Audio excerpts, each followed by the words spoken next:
Fala, rapaziada, de boa? No vídeo anterior, a gente mostrou como que a gente conseguiu chegar a R$ 600 mil de receita na BNA.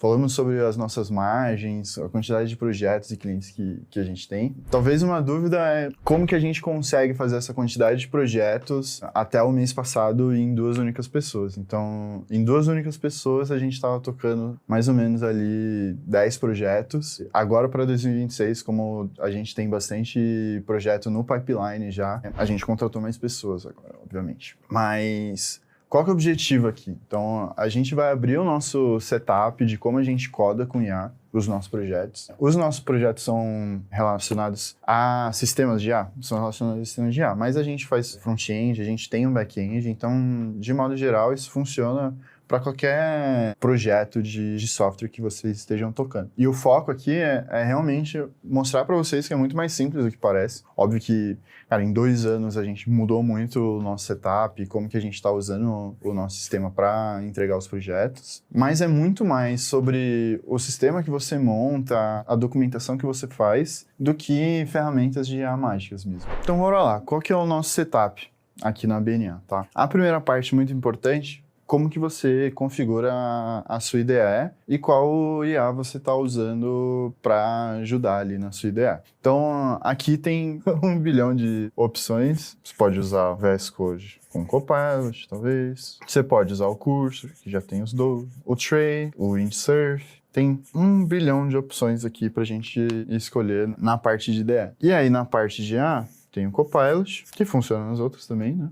E você pode usar o Cloud Code, pode usar o Codex, você pode usar o Gemini e com N frameworks de como codar com agentes. E o que a gente tira de valor nesse primeiro ponto? Então, o Tab Completion, que é basicamente você está lá digitando e a IA completa para você. Isso é muito legal quando a gente está fazendo pequenas alterações e eu uso muito, por exemplo, para fazer os prompts que eu mando para o agente. Então, ao invés de ficar escrevendo 100% do prompt na mão ali, ele vai completando e eu consigo acabar muito mais rápido. Mas o que é o crucial no final das contas aqui, que é o segundo ponto? Qual que é a IA que você vai escolher com a sua IDE? Eu acho que a IDE é algo muito mais pessoal de como você quer ter o seu código organizado lá no seu PC, ou no seu desktop, do que necessariamente ter algo a ver com o que você faz em IA. No nosso caso, a gente usa o Windsurf, que tem algumas features que a gente achava legal. Eu fiquei usando por 1 ano o Cursor. A gente tem free trial do Windsurf no nosso caso, então a gente conseguiu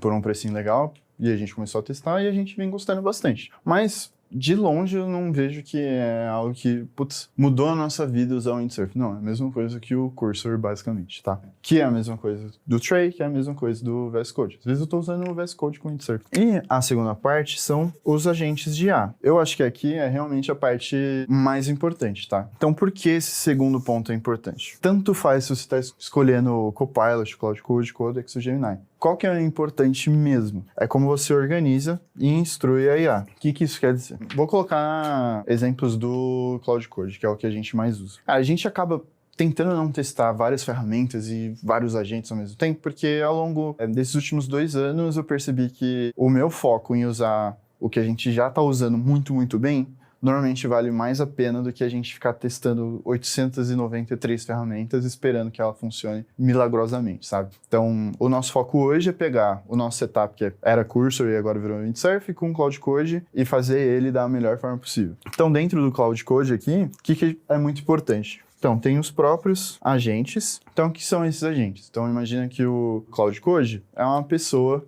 que está pensando o que vai precisar implementar ali no código e ela tem acesso a fazer algumas coisinhas em paralelo. Então, pode pedir para fazer alguma pesquisa, pode pedir para implementar alguma feature específica de front-end, uma feature específica de back-end. Eu acho que a gente consegue ir muito longe aqui nessa parte de agentes. O Cloud Code tem as skills também, mas tem suas diferenças, mas eu vou deixar de maneira geral parecidos.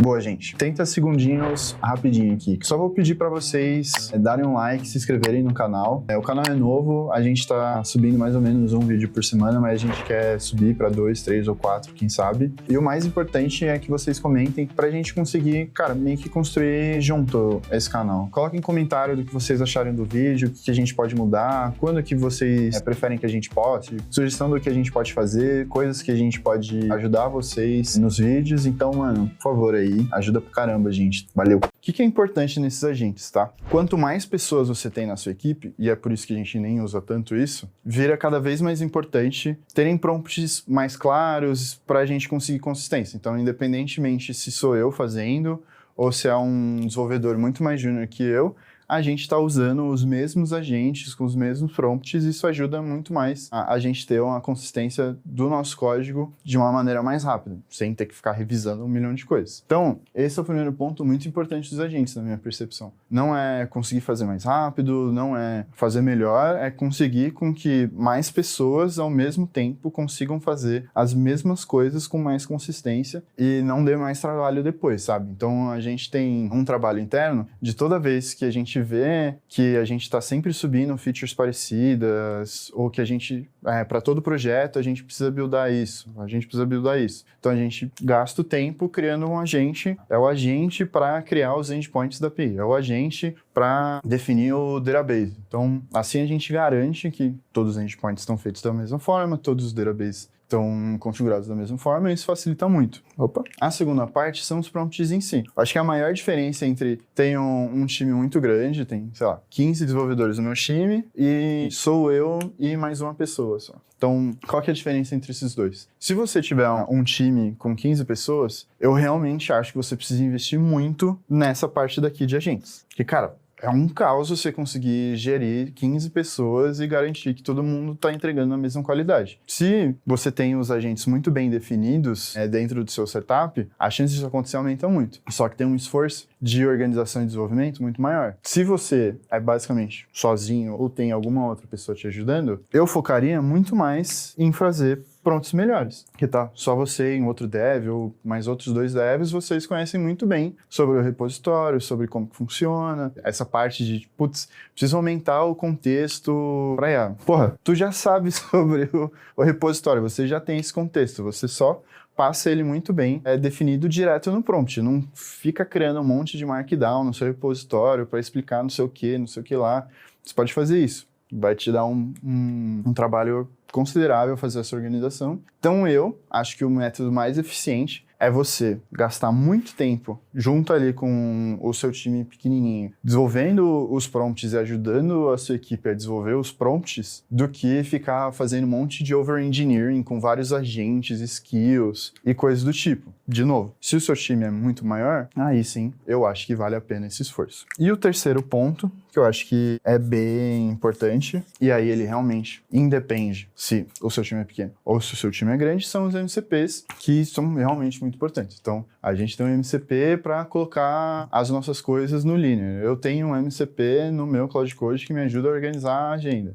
Tem um MCP só de PHP para ajudar o Cloud com contexto de como criar os componentes da lib específica que a gente usa no nosso front-end. Tem um MCP do Llama Index, que ajuda a IA a criar os agentes de IA dos nossos sistemas que a gente deploya nos clientes com mais contexto. Então, independentemente se você tem um time pequeno ou um time grande, é muito importante que dentro do seu setup você tenha os MCPs bem definidos. Com isso, você vai garantir também o mais importante, que é, na minha percepção, a importância aqui. É você ter consistência independentemente de quem está fazendo uma task específica. Putz, se a gente for pensar há 4 anos atrás, pra gente ter esse tipo de consistência, demorava anos, assim. Alguém entrava no seu time, aprendia como que vocês desenvolviam coisas no seu time ou na sua empresa. Elas começavam a entender sobre os repositórios. A partir do momento que aprende os repositórios, vai começar a fazer as primeiras features, vai ter a discussão com o tech lead se a feature tá boa, se a feature tá ruim, testar, coisas do tipo. Hoje a gente pode acelerar isso bruscamente. Se a gente otimizar muito bem a parte dos agentes, os prompts e o MCP, a gente consegue garantir de uma maneira muito mais rápida que todo mundo que está entregando o task, dependente ali do seu nível de senioridade, está fazendo isso com uma consistência muito legal para as coisas que você imagina que devem ser entregues. Deixa eu pegar uma aguinha. Então, bom, só com esses primeiros setups, o que a gente consegue garantir? Esse primeiro ponto vai te garantir as features pequenas, então só com uma IDE e uma IA mais ou menos, você já vai conseguir entregar algumas features pequenas. A partir do momento que você faz essa organização aqui, na nossa experiência a gente consegue criar features ou até projetos novos do zero, no quais 95% do código foi 100% gerado com IA. E não é um código ruim, não é um código inseguro, porque a gente entende muito bem como que a gente está organizando, quais agentes estão rodando, quais são os prompts, quais que são os MCPs, qual que é a arquitetura que a gente escolheu para esse sistema específico. Só nessas duas partes a gente conseguiu garantir essencialmente 100% do trabalho de desenvolvimento. Então, aqui facilmente a gente consegue resolver bugs e pequenas features de uma maneira consistente, e aqui a gente consegue resolver features maiores e até mesmo projetos novos com consistência também. Então, independentemente se eu que estou começando um projeto novo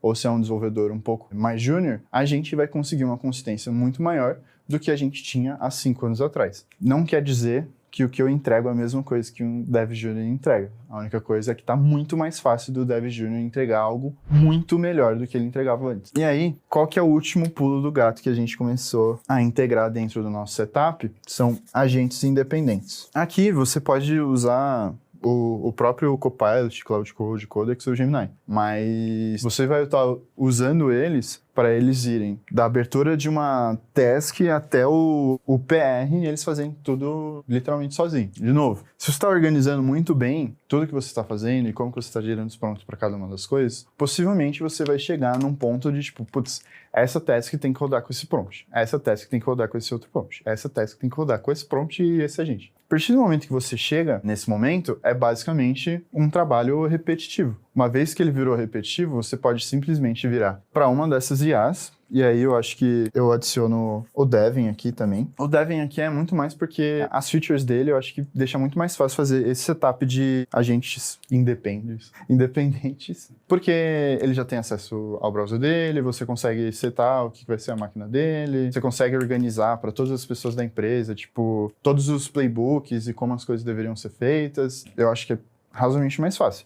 Mas daria para colocar qualquer um deles num Docker, assim, e fazer as instruções deles no Docker também, não teria nenhum problema. Voltando um pouquinho, a partir do momento que a gente percebeu que está tudo muito operacional e que a gente entende que task X tem que ser feito daquele jeito, task Y tem que ser feito de outro jeito, cara, é simplesmente a gente colocar um plug no nosso task board. Então, de novo, somos poucas pessoas, então hoje a gente está organizando tudo direto no Slack e antes era no Discord. A gente já teve um Linear e foi muito over-engineering. Esses dois, ou até mesmo no WhatsApp, se você quiser mesmo, você conseguiria conectar para você conseguir abrir tasks ali mesmo dentro do Slack ou no Linear, passar diretamente para uma IA, que ela vai escolher qual que é o tipo de task isso é, vai fazer uma triagem, e ela consegue definir, isso deve ir para o Dev mais sênior, isso deve ir para o Dev de front-end, ou isso deve ir para IA com esse tipo de contexto, prompt, agentes, MCP. Então, já triga um job lá para IA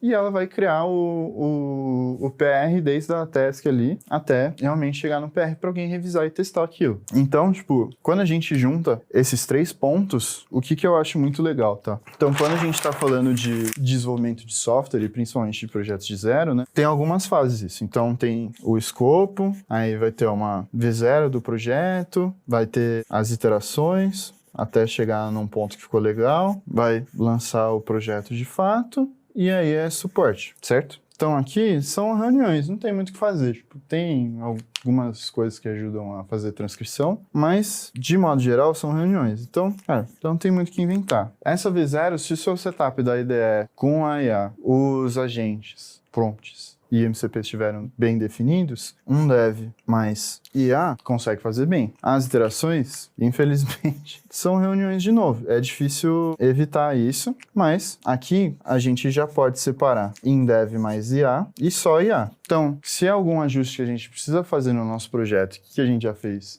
15 vezes, a IA pode fazer direto, a gente já sabe como que faz isso e entrega isso bem. Se é uma interação de algo novo que a gente está fazendo, é melhor a gente fazer junto com a IA. Lançar é questão de fazer deploy e ficar acompanhando como foi o lançamento. Vou colocar reuniões aqui, porque tem que ver, a performance do sistema, se está funcionando bem também.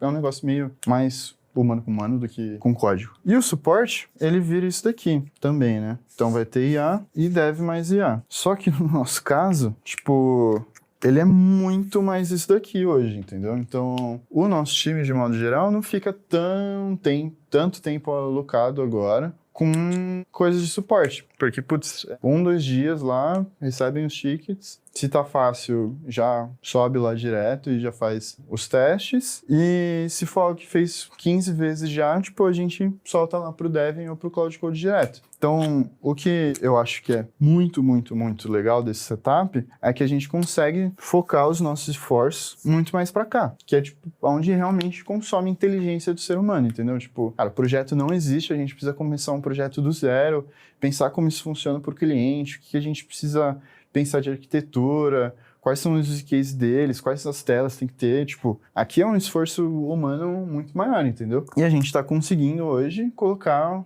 o nosso esforço justamente aqui. E cada vez mais esses outros pontos e terceirizando para IA mesmo, com base nos próprios agentes MCPs e coisas do tipo que a gente configurou certinho. Então, no final das contas, o que realmente virou o jogo, né, para BNA? Não foi, putz, o Windsurf, o Cursor é maravilhoso, faz tudo sozinho. Ah, o Lovable, o V0, o Replit, tanto que eu nem mencionei eles, a gente nem usa tanto assim. Ah, o Cloud Code, Gemini, Codex é excelente e resolveu tudo zero. Não, pô. A gente, num primeiro momento, tentar organizar os agentes, eu vi que era muito esforço pro que a gente precisava, na quantidade de pessoas que a gente era. Então, pô, foco total em fazer prompts muito bons, com todas as instruções que a IA realmente precisa para entregar essa task específica. E conforme a gente vai entregando o task, e documentando isso, como que a gente resolve, para tudo isso também virar, tipo, instruções futuras, que a IA pode simplesmente pegar aqueles exemplos de como as coisas foram resolvidas e quais são as instruções a serem seguidas e resolver sozinho, sabe? Então foi assim que a gente conseguiu chegar nesse nível de entrega de projetos e volume de suporte que a gente consegue dar com tão poucas pessoas, sabe? Que